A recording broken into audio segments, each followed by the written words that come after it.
The Xiaomi Note 3, a budget phone with a great potential, but with a couple of major limitations. But is it worth your money though? Hey guys, this is Ryan Thomas with Tech, and this is my review of the RedMi Note 3 from Xiaomi.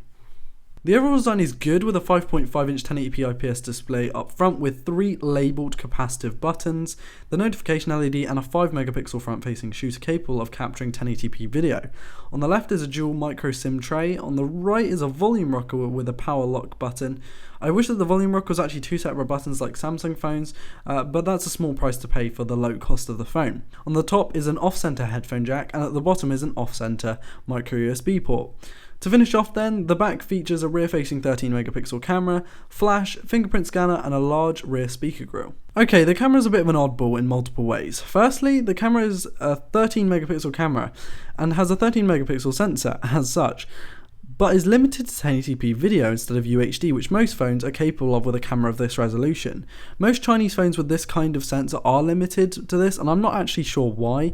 The stills are fairly soft for a 13-megapixel sensor too.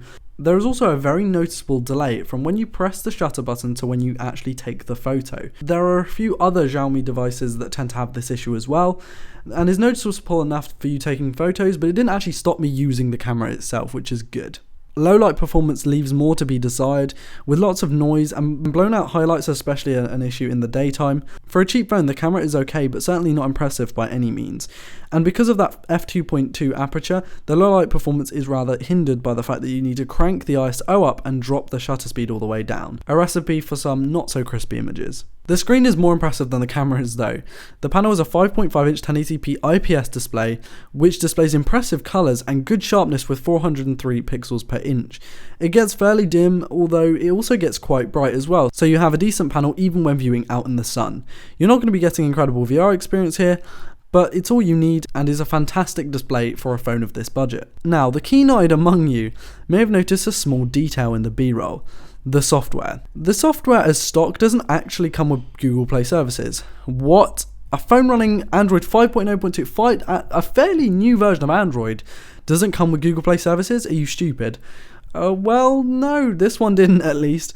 Now, I was able to download them from this really janky tool that you can find in the link in the video description, so if you want to buy this phone or do have this phone and you want Google Play services, the link is there, which you download on the phone itself, but it kind of works. I mean, it is janky and it doesn't seem very official, but it works. It's updated, it's got the latest apps, and it is running Play services, the Play Store, everything like that, and it works perfectly fine. As long as you're willing to actually install these services, you're getting a really good Android experience.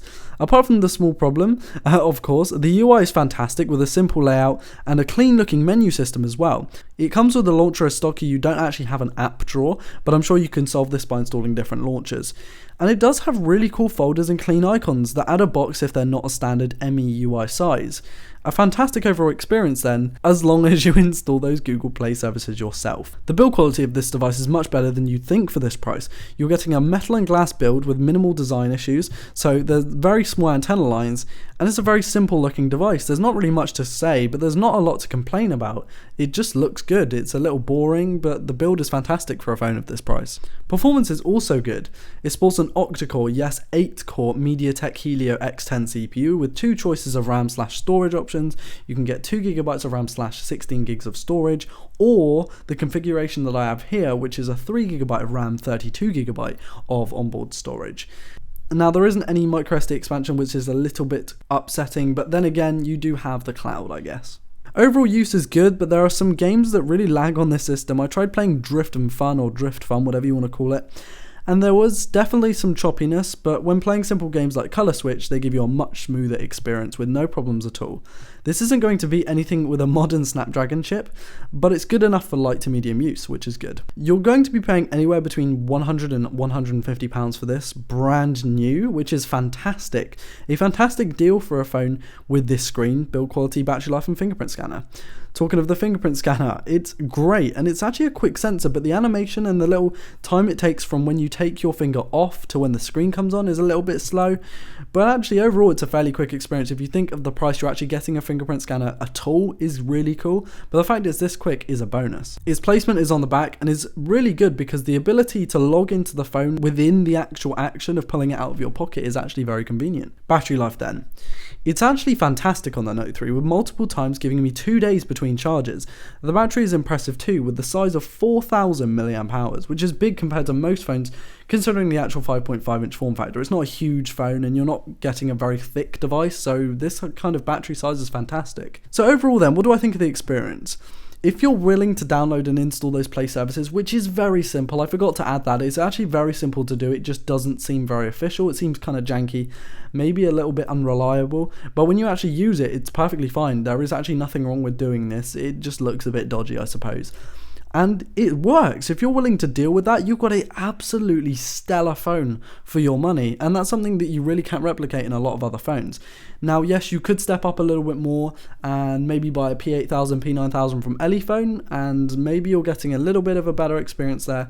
But overall, Xiaomi give you great build quality and great overall specs that kind of cannot be matched by most other phones. You're getting a fantastic value and a really stellar phone for your money if you're willing to put up with that little inconvenience. Thanks for watching, guys. If you really liked the video, then like it. If you didn't like the video, dislike it and tell me why. Leave a comment if you want to see something else or a different Xiaomi phone. This is a nice cheap phone to talk about, it's kind of cool. And subscribe if you're new because, you know, stick around, we're going to be making a lot of videos like this one. Thanks for watching, guys, and I will see you in the next one. Peace.